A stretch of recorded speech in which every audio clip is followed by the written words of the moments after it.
Thank you very much. Thank you very much. That's my pleasure to be here, but I'm really honored to be a keynote today, to have this keynote speech, since the line of the speakers in the panels is really incredible.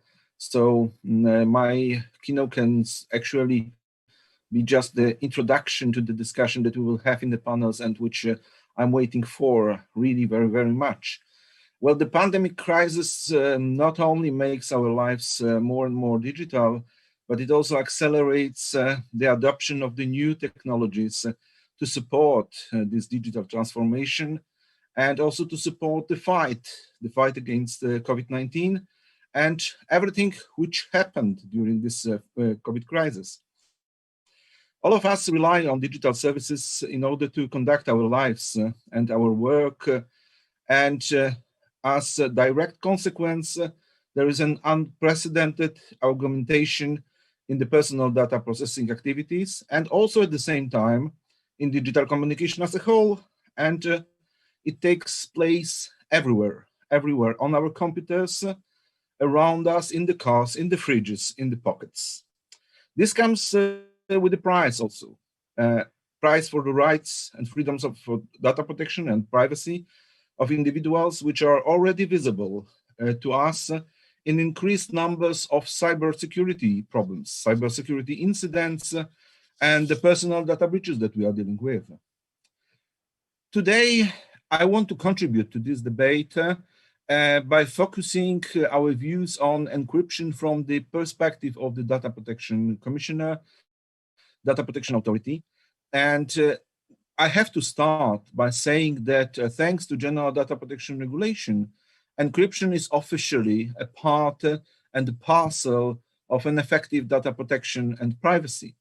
Since almost 2.5 years, the GDPR is explicitly referring to an encryption in 3 out of 99 articles that we will find in this legal act.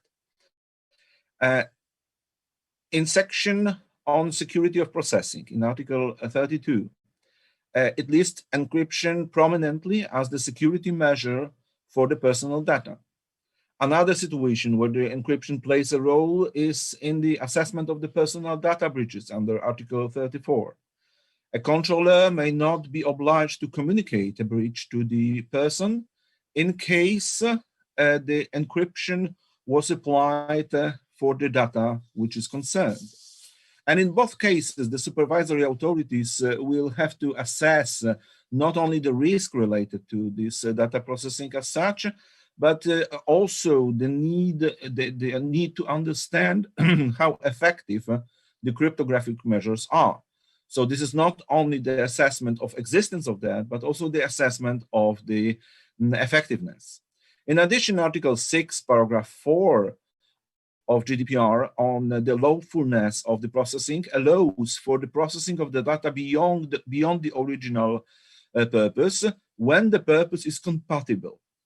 But one of the elements to take into account when you assess the existence of the appropriate safeguards which are required by the same norm is once again encryption.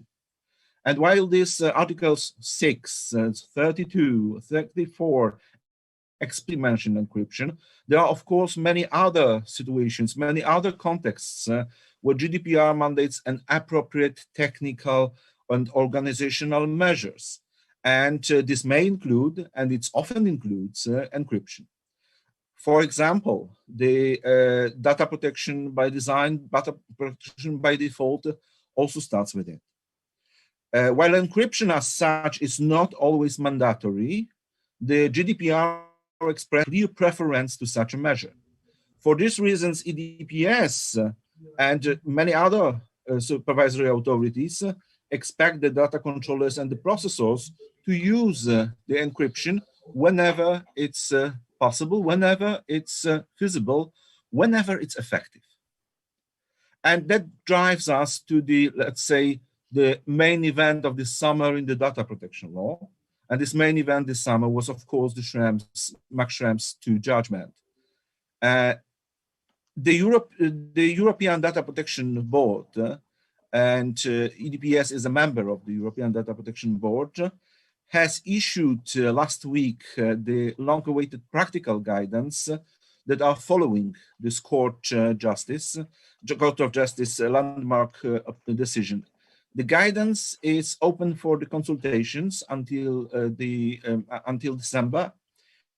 It outlines the European Data Protection Authority's expectations for how the organizations should approach the international data transfers of GDPR-covered personal data, including the supplementary measures that the companies, the entities can adopt to help to protect against the overreaching government surveillance outside of Europe.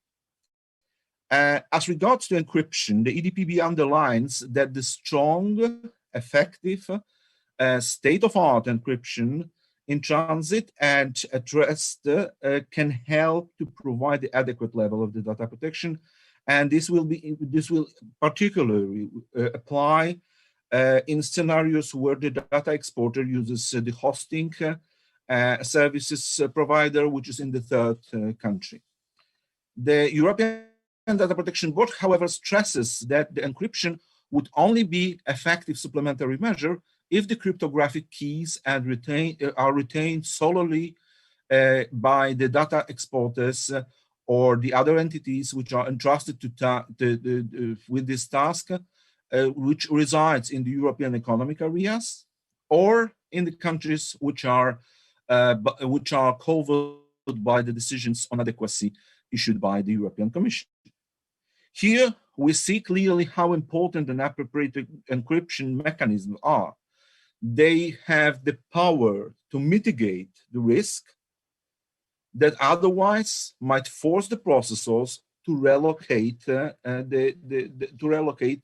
huge data centers and the controllers to move their services. There are certain challenges for the strong encryption as such. First of all, there is a need to maintain the strong encryption algorithms and secure encryption products in the face of technological developments. And the one that is the most discussed at the moment is, of course, the quantum computing. But this is also the problem of the new vulnerabilities in hardware and software that are found. The second challenge is how to deal with the metadata of encrypted digital exchanges, as personal data can be inferred using data mining and artificial intelligence.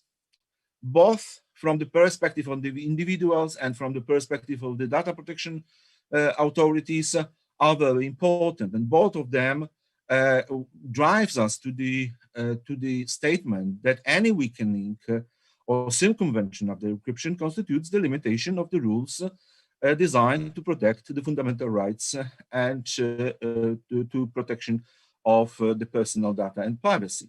And at the same time, it does not mean that it may not happen. But we all know that one of the greatest disadvantages of the IT backdoors in general, not just for the encryption backdoors, but for any other solutions like that, is the possibility of manipulations. And not only by the authorized persons, but also by the malicious actors. And we addressed it as EDPS, in our opinion, after so-called hacking team scandal. And now again, some argue that we need to circumvent encryption by introducing the data processing at the points and times when the data is still clear or it's already clear.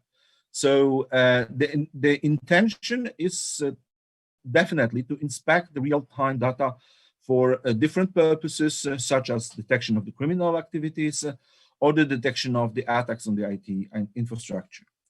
A recent draft resolution of the Council even was saying about security despite encryption. From my perspective as the European Data Protection Supervisor, I can say that there are two aspects of the policy debates which we are interested in. We need to address the need for differentiation and the need for the clear legal framework.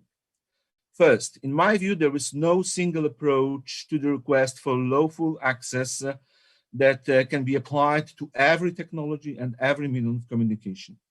Therefore, it makes a little sense to argue with the absolutists' approaches, which on one hand say that law enforcement will be unable to protect the public unless it can obtain access to all the encrypted data, or on the other extreme, which says that the confidentiality of communication can never be restricted and can never be limited.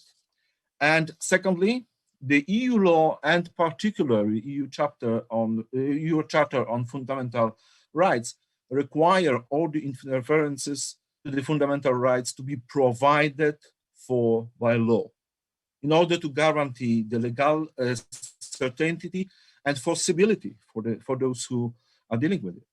And in my recent opinion issued by EDPS on the European Commission's proposal for temporary derogations from the e-privacy directive for the purpose of combating the child sexual abuse online, I underlined that the measures to detect, remove, report child sexual abuse online must be accompanied with the comprehensive legal framework which meets the requirements of Article 7 and Article 8 of the Charter.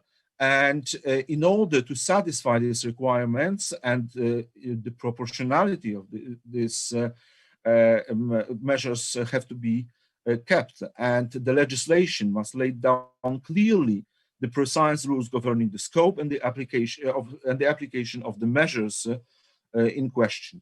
And that also applies to any other solutions. And let's be clear, the proposal that was given for the e-privacy directive does not say about the typical measures connected with the limitation of the encryption. The legislation must be legally binding. It must indicate in what circumstances and under which conditions the measure providing for the processing of such data may be adopted. And as is clarified by the Court of Justice, the need for such a safeguard is the greater where the personal data is subject to automated processing and where the protection of the particular category of personal data that is sensitive data is at stake. And that equally applies to the encryption-related measures. And I'm looking forward for this debate today because of the diversity of the people who are taking part in it, diversity of the point of views. And I hope that we will be able to understand each other well enough to understand that none of us has a bad will, but all of us are going to the solution that will try to meet the expectations of the people, whomever we will talk about. Encryption is the critical and irreplaceable technology for effective data protection and privacy. Encryption is critical for the digital world as well or similarly as the physical lock is essential for the physical world. Privacy and data protection and encryption will help us to build the sort of open, dynamic, respectful digital environment. And we want this environment. We want that for our children, for our grandchildren, and that's the world that we want to live in. I'm happy to take part in this conference, despite the fact that there is the European Data Protection Board, which parallelly is discussing at the moment. I'm going to stay at the conference and listen to the very end this discussion. Thank you very much. Many thanks, Mr. Wiewiórowski. This was super helpful in shaping up the debate.